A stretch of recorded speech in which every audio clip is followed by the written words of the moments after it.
Le thème, le sang qui vivifie, c'est un thème central dans la théologie chrétienne, ayant des racines profondes dans les Écritures saintes. Dès le premier chapitre de la Bible, le sang est présenté comme un élément vital de la relation entre Dieu et l'humanité. Genèse 3, verset 21.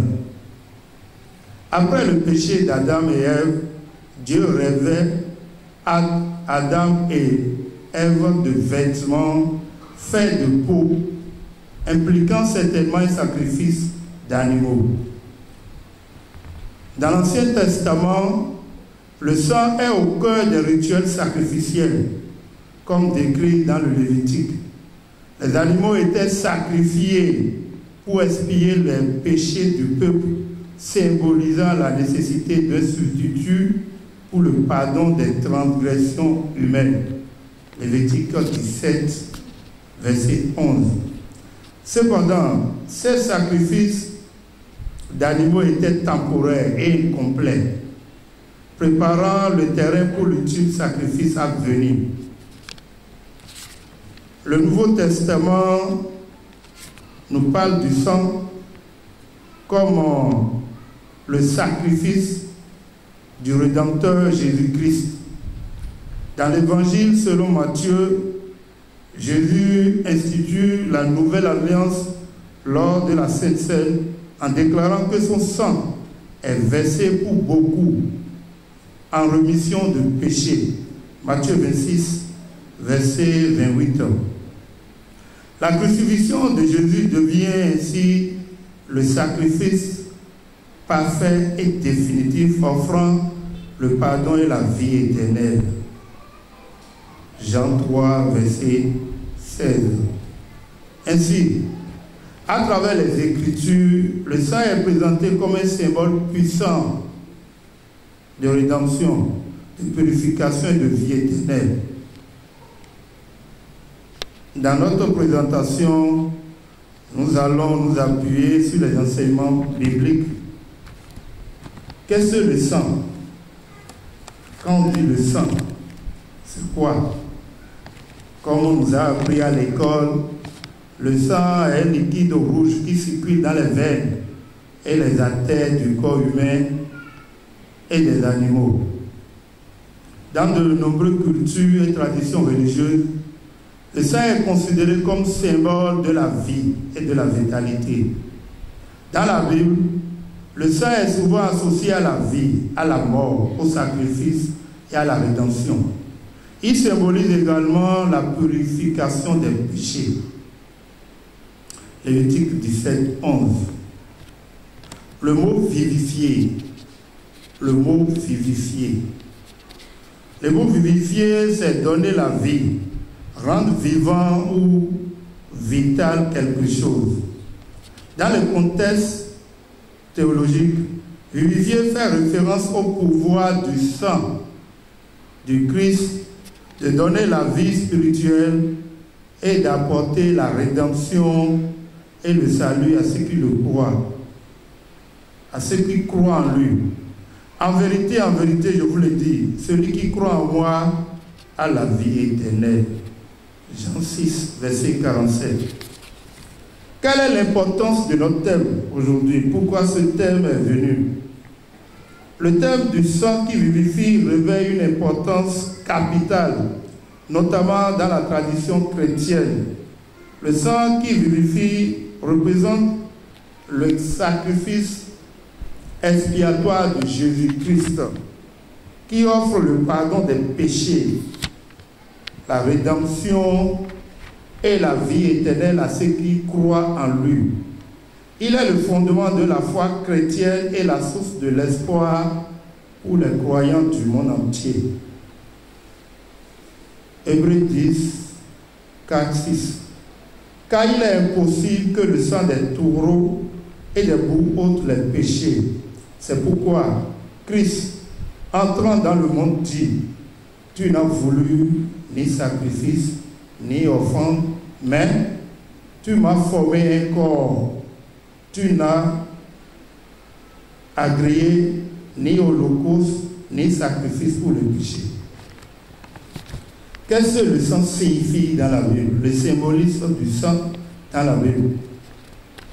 Dans l'ancien temps, dans l'Ancien Testament, le sang est un symbole de vie et de sacrifice profondément ancré dans les pratiques religieuses et les croyances du peuple.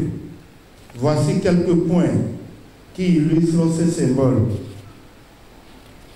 En première position, nous avons le sang, l'aspect du sang comme vie et sanctification. Dans le passé hébraïque, le sang est étroitement lié à la vie. Le livre de la Genèse affirme, mais vous ne mangerez pas la viande avec sa vie, c'est-à-dire son sang. Genèse 9, 4. Le sang comme sacrifice d'expiation. Le rituel sacrificiel occupe une place centrale dans la religion israélite.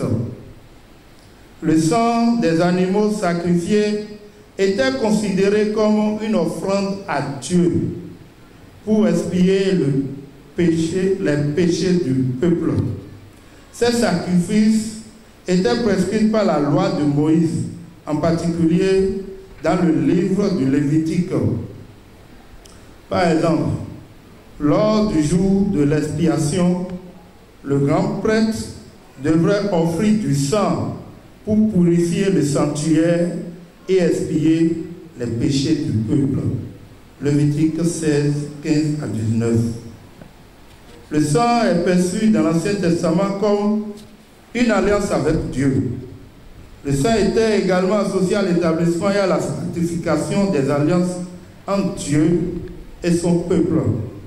Lorsque Dieu a conclu l'alliance avec Israël au mont Sinaï, Moïse a pris du sang d'animaux sacrifiés et l'a aspergé sur l'autel et sur le peuple, symbolisant ainsi la ratification de l'alliance. Exode 24, 5 à 8. Le sang est comme dans l'Ancien Testament une protection et l'expiation. Le sang avait également un rôle protecteur dans la tradition hébraïque. Par exemple, lors de la première Pâque en Égypte, le sang de l'agneau versé sur les linteaux des portes a protégé les maisons israélites des fléaux de la mort. Exemple, Exode 12, 13, 7 à 13. Dans le Nouveau Testament, on verra le sang comme le lien entre le salut et la nouvelle alliance. Premièrement, nous avons dans le Nouveau Testament, le sang est comme sacrifice rédempteur de Jésus. Le Nouveau Testament enseigne que Jésus-Christ est venu comme l'agneau de Dieu, offrant son propre sang en sacrifice pour le salut de l'humanité. Son sacrifice sur la croix est décrit comme l'accomplissement ultime des sacrifices de l'Ancien Testament, offrant le pardon éternel des péchés et la réconciliation avec Dieu. Hébreux 9, verset 12. Le sang est perçu comme rémission des péchés. Jésus lui-même a annoncé lors de la Sainte Seine que son sang est versé pour beaucoup en rémission des péchés. Matthieu 26, verset 28. Le sang est comme dans le Nouveau Testament le lavage des péchés. Dans la lettre des apôtres, le sang de Jésus est souvent associé au lavage et à la purification des péchés. Par exemple, l'apôtre Jean écrit: le sang de Jésus, son Fils, nous purifie de tout péché. 1 Jean 1, 7. Cette purification est essentielle pour recevoir le salut et être réconcilié à Dieu. En 4e position, dans le Nouveau Testament, le sang de Jésus est comme une alliance. Le Nouveau Testament présente le sang de Jésus comme l'élément central de la nouvelle alliance entre Dieu et l'humanité. Lors de la Sainte Seine, Jésus institua cette nouvelle alliance en déclarant que son sang est versé pour beaucoup en rémission des péchés. Luc 22, verset 20. Cette nouvelle alliance offre la vie éternelle à ceux qui croient en Jésus comme leur Seigneur et Sauveur. Nous allons passer en revue quelques versets qui parlent du sang dans la Bible. Lévitique 17, verset 11. Car la vie de la chair est dans le sang. Je vous l'ai donné sur l'autel afin qu'il servit d'expiation pour vos âmes, car c'est par la vie que le sang fait l'expiation. Ce verset souligne l'importance du sang comme moyen d'expiation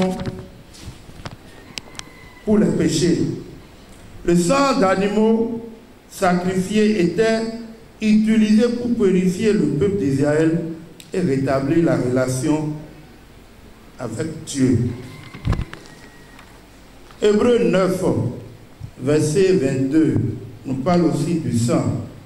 Et presque tout, d'après la loi, est purifié avec du sang, et sans effusion de sang, il n'y a pas de pardon.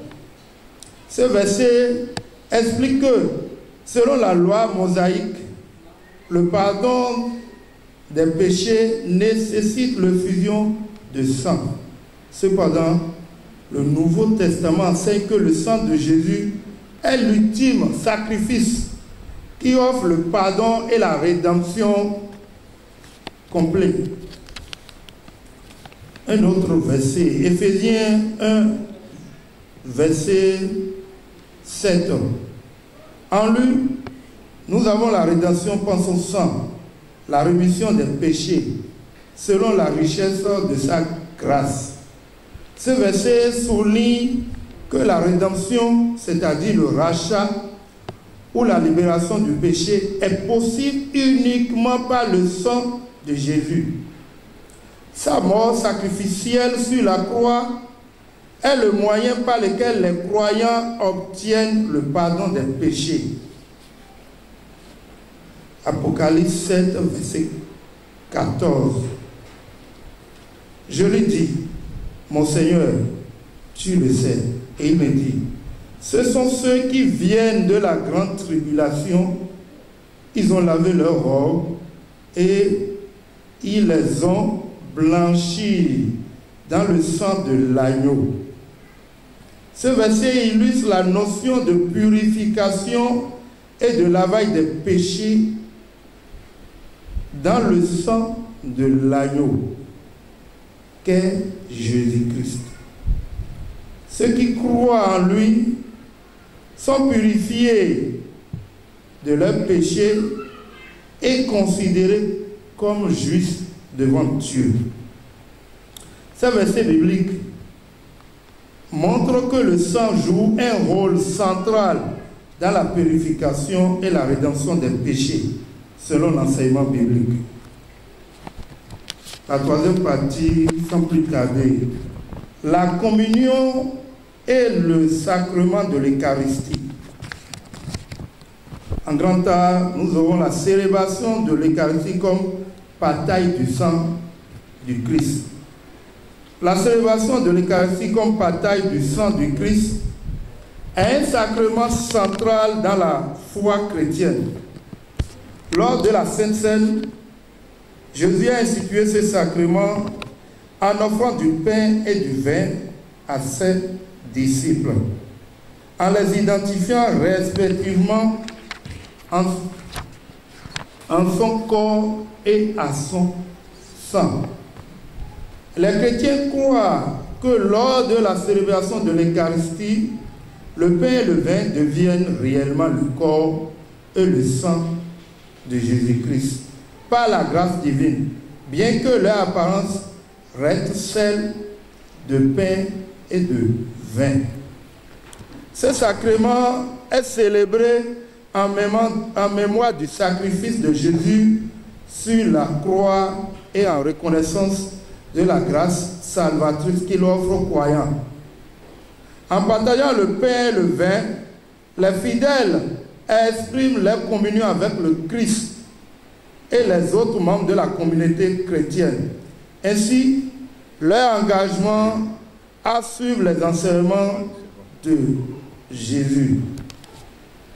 La célébration de l'Eucharistie rappelle aux croyants la présence réelle de Jésus parmi nous et renouvelle leur relation avec lui. Elle est également un moyen de recevoir la grâce divine, de nourrir leur foi et de fortifier leur engagement envers Dieu et leurs prochains. En fin de compte, la célébration de l'Eucharistie est un acte d'adoration, de reconnaissance et de communion qui nourrit et renforce la vie spirituelle des croyants dans leur cheminement de foi. Dans le CC, dans l'église du Christianisme céleste, on se communie 4 fois dans l'année, chaque trimestre ou saison, particulièrement à partir du jeudi saint qui précède les Pâques. La signification spirituelle de boire le sang du Christ comme lors de la communion. La signification spirituelle de boire du sang de Christ lors de la communion est profonde et symbolique dans la foi chrétienne. L'Eucharistie est un sacrement qui renforce la communion des croyants avec le Christ et les uns avec les autres. C'est un acte d'adoration, de reconnaissance qui nourrit et fortifie la vie spirituelle des croyants et les unit dans la relation avec Christ. Dans le CC, le sang du Christ par la communion nous procure la protection divine et la puissance spirituelle, comme l'a dit les cantiques 93 et 92. Ceux qui ne boivent pas ce sang dans le CC ne bénéficieront pas de ses bienfaits. Jean 6, verset 53. Pour conclure, le thème du sang qui vivifie révèle la profondeur de l'amour de Dieu manifesté à travers le sacrifice ultime de Jésus-Christ. Son sang est le fondement du salut et de la communion avec Dieu, offrant la vie éternelle à ceux qui croient en lui. C'est un rappel constant de la grâce et de la miséricorde. Ainsi, le sang du Christ est comme une lumière et un amour pour nous les chrétiens. Oshofa Prise TV. Tout pour la gloire de l'Éternel, Dieu d'Oshofa.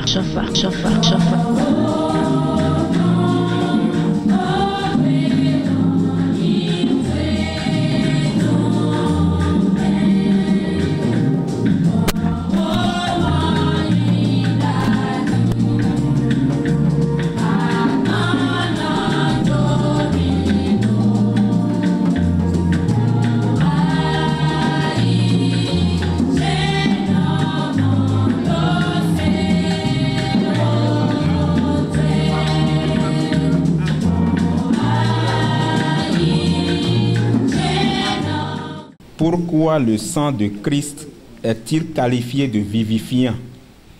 Pourquoi le sang du Christ est-il qualifié de vivifiant?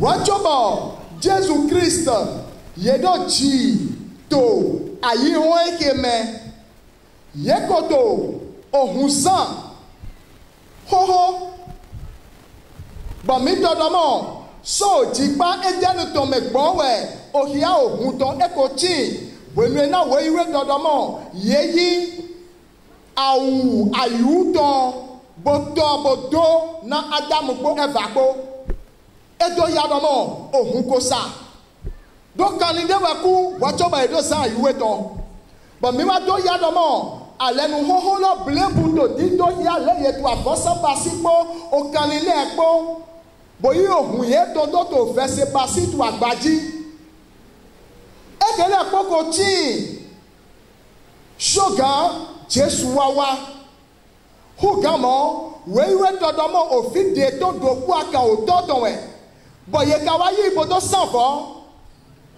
mi wa modomo ohun ekoto sisa hoho keka je fine ohun egele ye ma wa zon leje boti we ye we nado hoho me uwe so bato owe eblu le to me o ta do o eyin mi ge so afu eto ene dodo jei mina modomo ti we ye we edodo emigbe maso droba ope ohun ogbole ton eko pe ohun kani to pe maso droba gbeto ni teso no wa bonu afi to nuku emi to egbeso na jo na nyirado e maso duro ndo pode ma wu duro lo uwe inu de wa gbo Jesu Christ ji uwe idodomo ehe agbasade wa na Jesu gbo ado mali anyonu ahuri to me agbasa ene lo wenu na gbigbo o lo to lo bi agbasa lo me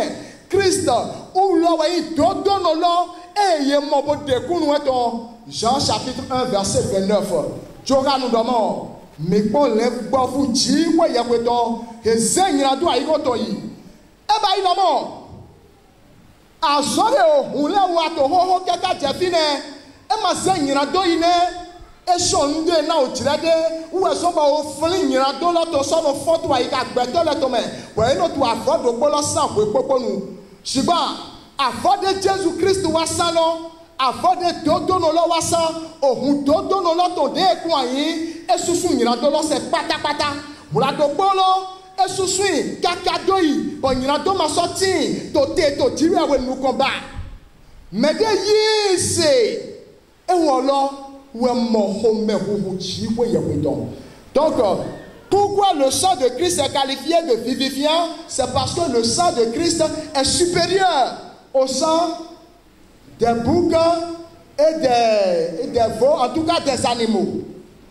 Hébreux chapitre 10, maintenant il y a verset 4 et ton dedo, pendant il y a particulièrement verset 10, pendant il y a 17 et le verset 18 et 19.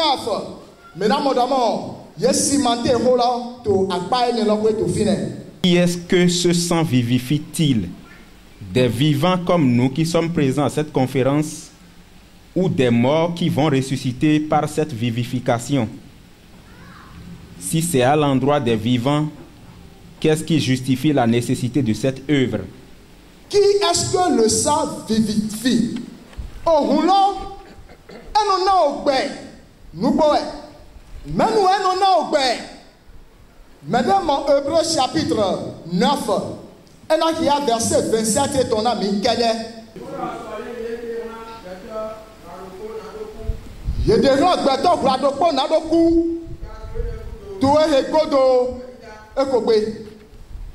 il est réservé à l'homme de mourir, c'est ça non? De mourir une fois, une seule fois, après quoi vient le jugement. Amo wede gbeto to ayi gba ekeji e dodomo ohun lo mane ogbe bo eku to ayi ho ekeme e ma soju amo ogbede bo ohun lo dali ayi ho me fiwe nlo le po eti dedie amoti ayi ho me fi uwe yenomo ogbelo yite nadona mi me wana to Jesu Christ me le dodomo mi me po wa ye jido ku me Hoche ni makpacha mi blo. Ye jimi do kume. Gbeto de mi moto ayi gbati le bo eto yiyi le po. Jesu do mi gbo. Na oshiole ye ni di oshio ye de le ton. Laissez les morts enterrer les morts. Ye ti gbeto le poto kume na nyina dome ba ye mo ho mi to te bo ti mi do nyina dome. Gbeto ye ti so lo mo me le po ye ti ye do kume we. Mi to so ni sin boto yiyi boto ki ko ba mi to mi de mo shigba mi ti do kume. Menu wa ka wa yi me mo gbe. Me de yi Jesu Christ se lo. Me de o hu Jesu to frigo lo. Me ne lo we bi o gbe me. Donc, mito mide mole boto de udo boto achodo boto yiyi okume wa mide de sole mi mako yi Jesu se wada mi yi Jesu se wa mi bia ogbemelu. Donc ayi wo de me fi wa mi na mo ogbe yi de boyin ogbe madopodo bo mi na so ogbe lo me ni mi te dam lo to ayi wo de me mi na so gba ti to ogbe owe Johanu to wedo mo to o tai to wo. C'est ça, Jean chapitre 11 verset 22, 25. Jésus sort de quel don? Nyewe foso kupo gbepo meke yimi se eye kuwe na sorti to gbe me to gbe bo yimi se e manaku gbede njuro do mo di ato gbe ti lo ani yi Jesu se amanaku gbede amaku ano gbe eyo gante ko ba nu shiko na gbasa ege ana damlo shigba amaku ato gbe taidi Abraham Isaac ko Jacob ko bo kuno la to di dodamo ti bo ye pe e ma jewe o shi ole to gba shigba ti bo ye pe Abraham to Isaac to ko Jacob to we e to ya domo mekele ye to gbe somole ye mati to so ni si to aigba mi to ekeji ye ti to de ye ti to gbe wo e to tijuro na doporo mi to le me to gbele tabi me kokule ye la wa do besoin ohun lo to ya he o me ku aton ofo ni e ma mo gbe lo to fi we ku c'est fini don fi we na ya o mo ogbe lo te we ti obona do ku e to ye we si we o ha mi to do mo wule auna jire le fojo tu e ton wa adike na jire loju iblo wenu adi kulu no ton to mi oje wenenu na enate na we. Que faire pour être ainsi vivifié? Mais wana to Jésus Christ mele. Que faire pour être vivifié? Na wa mina wa do bona do mo gbe lo yi. Owe lo mo nu to wa mina hu to ta eto o. Owe lo mo nu to ta eto o. Mais bon verset. Mais il y a son 9. Bo a 10. Yara yi onu tu e bodo yi ogbe Jesu okru no to. Aso yi se tu ayi atu e medomo. Jia we se Jesu ti te so chi ole me. We ne nu ye na hore we ga. Nu e do ye te ne mai to nu floti amodo na yin mo to siso gbigbo to e me tu ali to to me. Ado na nyu e do mo yi se lo ayi nga lo medo. Avancez un peu. Et puis do we lo gba ko pere. Verset 10. Ayiha ou egbeto do yise lo ayiha meto we homewe ise mato audu gogba o homewe ise mato agbasame amonuku jago mi to de u mai do mi yise mi ka ya mi sisa mai do mo mi yise lo home to we endo ayise to home bo yise lo pe anamodomo anati ekunu deji kwa onu tu epo onu eyi se lodo ena jeti to so nu tu emeji na we domo so gofla ayi hatome ou onu eno do ho c'est de l'abondance du cœur que la bouche parle e do ayi se nu potu ayi hatome we nenu onu to we ena ba yi ogbe yi hala kunlega shiba mesusu tu egbe ye je yi se no to ma yi se to ayika me na kwenu na ye kenu na do ho onu ye don emo Jesu eso mo aso e Jesu wa onu ye to di dodomo Jesu ma wa bokuba Jesu ma yi ohun e to bodo le ayi wo we ba ohun onu ye to lo emo Jesu lo edo ya no mo ye ma ko yise njuro do to weja ye he dokpo mi to le mi yi Jesus Christ se òfin máa ń tàn dé wa tó dọ́nà eke yí o tẹ̀mẹ̀ nyìnà dọ́nà tó gbọdọ̀ kú náà lè nyìnà tó tàn kú ẹ̀ ẹ̀yìn lọ yẹ sún àhọ́lọ́ náà wẹ̀ anánà ògbẹ́ àmàkúbà ṣùgbọ́n nílò àhọ́lọ́ pòtòkọ́ náà wẹ̀ anágbẹ́ tí tó kú mẹ́. Comment savoir que je suis déjà vivifié ou quelle est la manifestation de la vivification de Christ? Comment savoir alors mi ko dọ̀ do onu towe ou elle a des kunu eton eyin aso no de kunu lo ba hypocrisie ni do ano wa ye ano ba ye menu do no de kunu lo Jesu anyu na dewe do ye menu ba ye mite amoti ahen akolo yen bona klo charge bona klo hoto to le ama akolo dewe ne Yesu ma yo dewe we anyu dewe jawa ma de do to ayi ngato me anyu e aiga wa ye menu amo anyu do mo ye menu wa mite eyin re to mo na mede ena leko wa eke basi evangelist ledi boye na go owewiwe lo gbeje ko na go tu money e bo na monukun je aso e Jesu wa logo eye monukun je go me na mo do mo yise atoto lo ena photo aiga ito me dile Philippe etie me na eke basi ojo lo do to asan ni pe me yona cambio do ni ohun lowe ohun le mi me po gan bo Jesu lo su papa so de kunu eton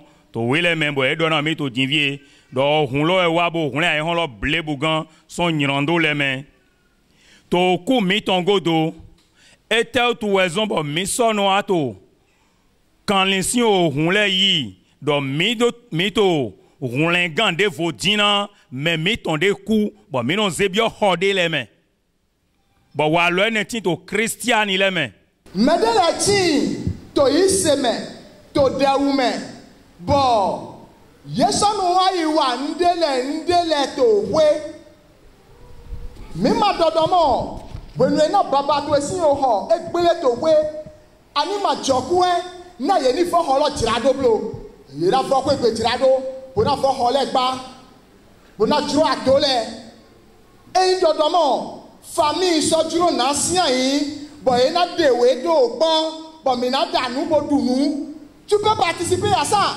amoni lomo ye wa juro na fe asayita tabi na mi no eja glo ni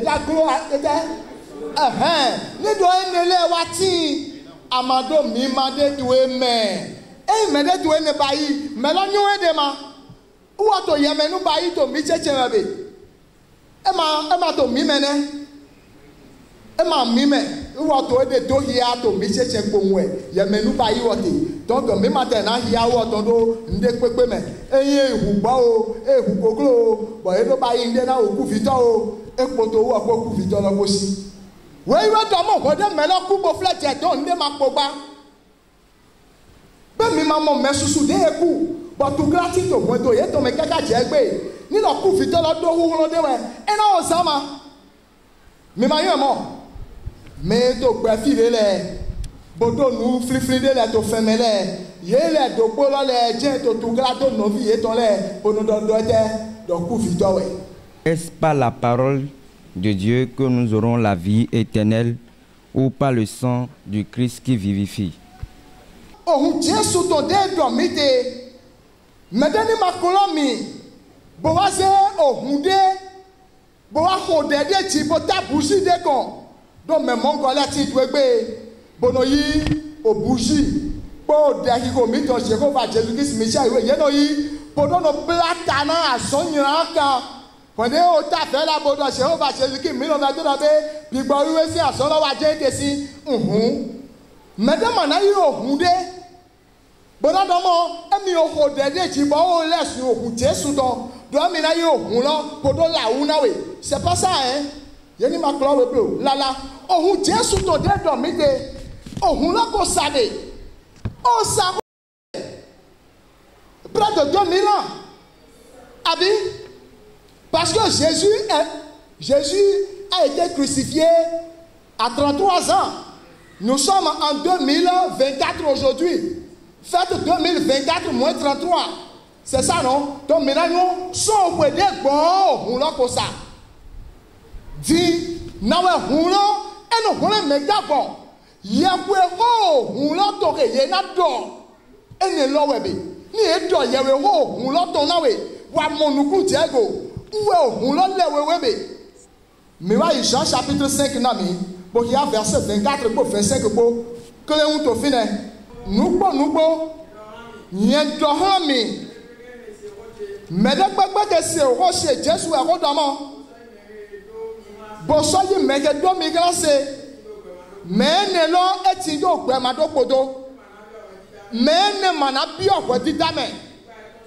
Yede melo so okume.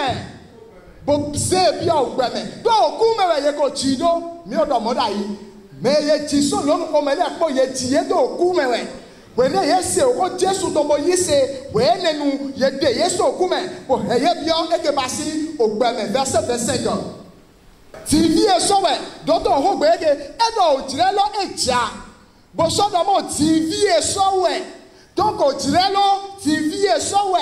O jire lo so yin mo han gbe do ke pepo bo ji ato godo mi to le bo o jire lo na so yin TV e han ye lo su e ye se o gbe lo so mi. Yedo wenu ge na o si ole na se o gbe ofisi we ya peton aso to yiye we e ma chi ode mi se du agba me bo idito te lo we na se o gbe ofisi we toto omo yewe ode mi do to te lo mi ma do na o chi ode mi na di lo ni lo se amo mi me to gbe bo odu e wale mi ni do se we so e to yewe kodo na mi osu de to afoji mi to chi oyin wenu e na mi ma ko yi Jesu se o chi o de to gbe bo to so ni sin lo le wenu e na ye na se o gbe ofisi we ye ko gbe no to zo mi me se le ye na ti to gbe poloni e dile ato sise no to gbe jayege e ndo ase nugbo bo yi se dile mi to titi me ye anati to gbe poloni tu akuse lo to me de ye na me de o chofado he domo oholo wenyi wole gan se oholo wenyi wole gan se oholo wenyi wole gan se asegadi e wa domo satin lo wenyi wole gan se satin lo wenyi wole gan se satin lo wenyi wole gan se e ba ya we gabi atoto domo owe wiwe wenyi wole gan se owe wiwe wenyi wole gan se owe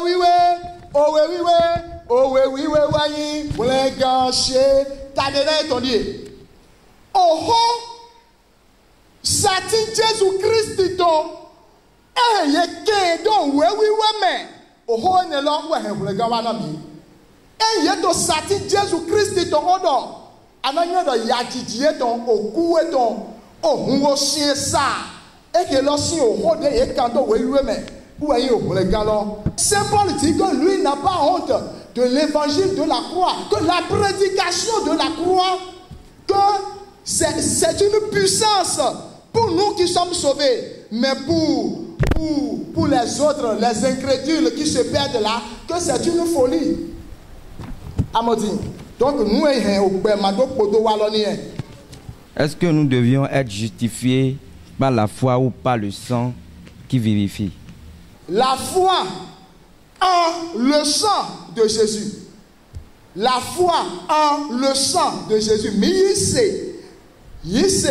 Ouais, non, non, bon, il sait, Dali. Amodi, donc il sait, ouais. Et dans Mika, il sait. Nous, il sait, là, ouais, oh, Jésus-Christ, oh, non, Jésus, oh, l'ami, ouais. Voilà. Il y a un cambio de to welele me mise do wenena mi to gbo Abraham je do ni yo vie ton do po akan Isaac do sanvo ewle awu ogbogbode ton tin to flen to egbe eta nya wule nu mi me gbe to leton na do sanvo nya do mon ko ton leton dagbo mi ton Abraham we de je do ni do mo ina yo vie ton do po akan lo ogbe lo do vie ton do po akan lo ina yi boto sanvo. Bon, mais mon coup, Dieu a gagné d'abord Isaac, Hodowe, Bon, Isaac, l'on, Abraham, et Juro, Isaac, Bodo, et Savon, bon, yé, kaka, on peut se pas à beaucoup de melons.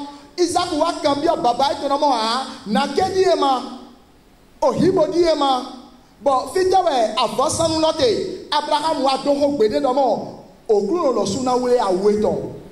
D'ailleurs, tu es l'homme, bon, et plat, Isaac, bossé, et donc, et à Pepelodi. Bose hidaga ogbelowa domo agbela uni eblo yen ko Moïse setoué ogbelowa domo ni gbogodo enamo agbode heye dote gwan sole gari enelowa ena ibodo savo donc mimo nuku jago domo ma utu afosi sande nubo Isaac we Abraham juro na ido savo sigba Isaac magba yema savo ko Isaac boba sigba lẹ́gbọ́ kàbí òkanlì dé máa wúlọ̀ súpà àgbáwé àwọ̀ ètò lọ wúwẹ̀ yẹ wáyé tó sàn fọ́ lọ ètò ìyẹ́wé ẹ̀bà yìí lọ́mọ́ ǹdẹ́ pépé ìgbẹ́tọ́ náà wà tó gbẹ̀mẹ̀ fi lọ́mọ́ ẹ̀mí tó àfọ́sàn náà máa wú ẹ̀mí tó máa wú sí kò mẹ́hẹ̀ hun 0 + 0 = 0.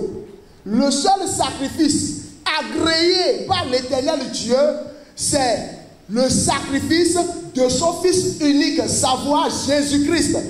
Ene lo we uo suwe we awe tombona ene lo kede me ma udo ho me hunte e do to we le me do mi manandu olande po e ton po to fine ola he e ko humo kon hun to ayin be je do mi na sodu de hun to yi ko mi ye manandu ola po hun to po nugbo we wo so ba ina hu kan lo ba hun lo na yi gbe we ti o ba ina duwada kanide ye étouffé et bah il était des bon moi dans ma coin et ma j'ai na doudou bon mime na do nye ma deme do ni do mede ma to nde bayi eni no do ta ndo mi ma bi bayi na me na ponde gogo ma do bayi le ye ni mo ten do ponde go kabi bon ni damo mede ma wa to di do clairement maintenant il doit ou aforo ake aforo to toni donc on sonu de ti e no do pete de e no dapo hunpo pete ne gbigbawe no monodu pete de ye yi ohun bodo da lala ohun e ma mi ton dudu gba ma wu gbe bo ye sona ba mi ton l'homme ni no ni papa o sofa bo to saint on a mi bo ye kan do we akumi to tome. Donc, nous vivons, bon, maintenant, c'est Aïra, mais de là, ton tout est dit. Mais tout à l'heure, mais demande Jésus aussi en basa, et mon moins ton, c'est-à-dire, mon grand, mon bien fait et ton lait. Est-ce qu'il suffit seulement de se communier pour bénéficier des grâces qui découlent du sang de Jésus-Christ?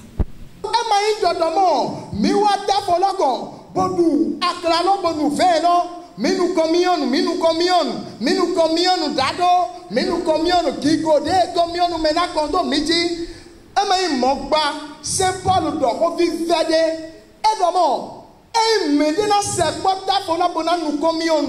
Edonatum, il faut qu'il discerne. Edonatum, nous ya gbasa loni, nous e ogun loni, nous e communion nous lo eni. Edonam monuku chego, tusuye yolo. Vous devez l'amour, tout vous l'homme, Jésus, il a mis des mains. Au Dieu, tu es un homme, il y a une sorte de Yahweh, tout vous de l'homme. Il y a une sorte de Yahweh, tout vous de l'homme. Il y a que nous voyons nous qui pour le thème à Gomblo.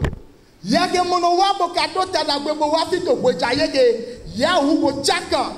Pour que Bassi nous qui pour le lepo, n'a pas de sobé. Ani do mo nuku je nu e lego e me mi du dado ehe ado na nyo nu ya to dudu bo nyo nu ya to nunu we ne nu e dagbe tu e me ado mo yi to igbe mi no se to gbe to de lesion nu me bo ye no dodo a jai communion amana class square adu tendudu aho adu communion lodo ahoji kun plate we tendudu lo edo podo class square mi no na lepo e lo hu Jesus Christ bi yo ye me nugbo bo ayi communion bo mo nuku je go we pété, tuaï.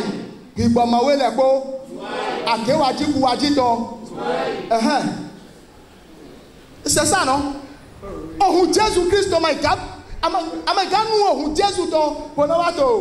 Dieu, c'est pas possible. Mais il y a Jésus-Christ, mais bon, on a beaucoup de choses.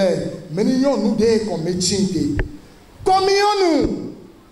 Pour classe quoi, quand tu as to yemi aweleme.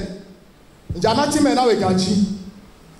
Eido, mena ti classe quoi si au hoto wewe me. Mena moto Exode chapitre 30. Et en voganti to kwebe anaki aso verset 12 ou verset 15. Classe quoi si au hoto fine. Mais mamodo, dokpo mito so henu de me. Bon ni domo henu enasia yi, pona ba iti to eton. Dokpo mito na mima to hiato ninato henu gbaji lowe to yadomo ayi gbedo mito henu ekeme. Eyewe, amo henu Christian to eme mite to egbe. Bon mi do yo mi de do gbigbo ire no. Enfant du christianisme céleste. Classe quoi de mino nalo. Ewe henu kwa mito de mito nina. Domo miti to henu Christian ile tome to akuse lo to tome. Eyewe, podi ana classe quoi ne e domo nu de jodo tiwe amo henu to godo. E domo ateso damlo to ayi wogeme. Henu to le yena chite bona si agbasalo bona dishu e to le jedo. Ason classe quoi to nie. Classe quoi lo do ya domo atu agun ke me nugbo bo ye nyowe bo mi ma to e tu agun lo me ye mo ku kan to we agun lo to le me. C'est clair non? Amo nous e communion ton o Jésus Christ lo ma wu lo suwe ko na fonu mede mati bona wa ibai o na mino yodo o registre de commerce bona yi o Jésus to Satan kabi agbasa Jésus to Satan mais mon code mati e mede so dodo amana classe ko anu communion aha mado ani zuyamo masodo do ani gbolo nde pepe ni e sa ko nyu e na dewe domo mene e mamo nukru ja ndego. Je veux savoir l'unité du Père, du Fils et du Saint-Esprit.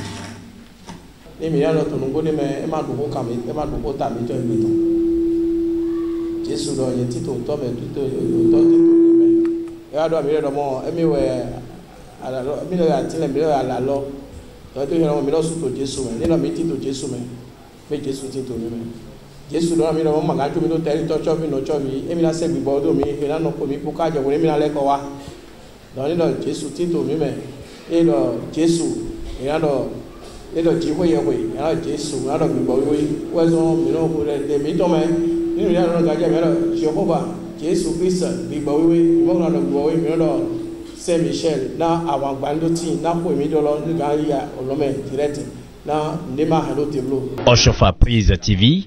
Tout pour la gloire de l'Éternel, Dieu de Shofa. Donc je remercie la coordination. Normalement, c'est des projections qu'ils devaient faire. Parce que notre église, c'est une église qui a aussi des moyens. C'est des projections qu'on devait faire parce que nous avons des compétences à ce sens. Mais les moyens font défaut. C'est ça aussi l'église céleste. Je voulais remercier les mamans qui ont fait le déplacement et les papas aussi. Et le devancier Ahmed a été très excellent dans ce qu'il a dit. Mais je ne voulais pas revenir sur les questions parce que le thème, même en 4 mots, a dit beaucoup de choses. Le sang qui coule et le sang qui est bu, comme on le dit. Avec les deux volets, on ne peut pas revenir sur ça. Mais ce à quoi je voulais attirer l'attention de l'assistance, c'est premièrement nos jeunes. Parce que depuis, je vois que c'est les orateurs, nous-mêmes, qui prenons note. C'est nous qui prenons note. Mais j'ai parcouru les jeunes, les quelques personnes qui prenaient note, c'est les personnes un peu âgées. Mais je suis désolé. Je vois les jeunes étudiants là, je vois les jeunes élèves là. Personne ne prend note parmi vous. Mais quelle relève de qualité vous voulez faire dans ce sens? Après, vous allez vous retrouver dans les forums avec les églises évangéliques. Ils vont vous donner 3 versets pour vous embrouiller. Et vous allez dire que dans l'église céleste, nous ne prêchons pas. Qui prêche pour que les célestes? Il faut aller chercher. Mais dans notre Dieu, avec Nami Ogbe, vous sortez que Nami, bon, mi wa to tenheme, qui goûte encore ton to diaga. Mi a donné, mais la homme ton l'important à ton. Mi donne do. Ni do ehe tin yimbo tin gbe to fito egbedi ojro eton we wo we yigbe na ya mi ton le mi do ndo yi ko ya le osu mi do ndo mi nu e mo to fi bo hen ko ben che hun trala we yin mama susude mi mo le mi ho pe na nyon le na mi agunda ko le ji frère Asel e na témoigner bon maintenant maman do po awede to ban le me hein de mi be igbon bo nyonu le mama mi ton le mondo e do na yi opon bo ye sogbe do nu wa lokan eyan jo na vo do na mi nu e sinho mi do to egbe ho pataki we bo modo le poko yin dido nu e mi jo na bio do poropo mi ton le we yin do ho go do po ni wa mi ma so nyon we de bonde na le go aba bo e na to important do e mi se do conférence tin boto agundeji bena do hodo hogodeji dagbe hedeme bo mido na yilo we zombo mido na no do vivenu bona no je no ten mon koton do ni mi be igbomo we mi na went to big bomb e mi be igbomo we mi na nyon ma osi ho nugbo to susu eton Oshofa Prise TV.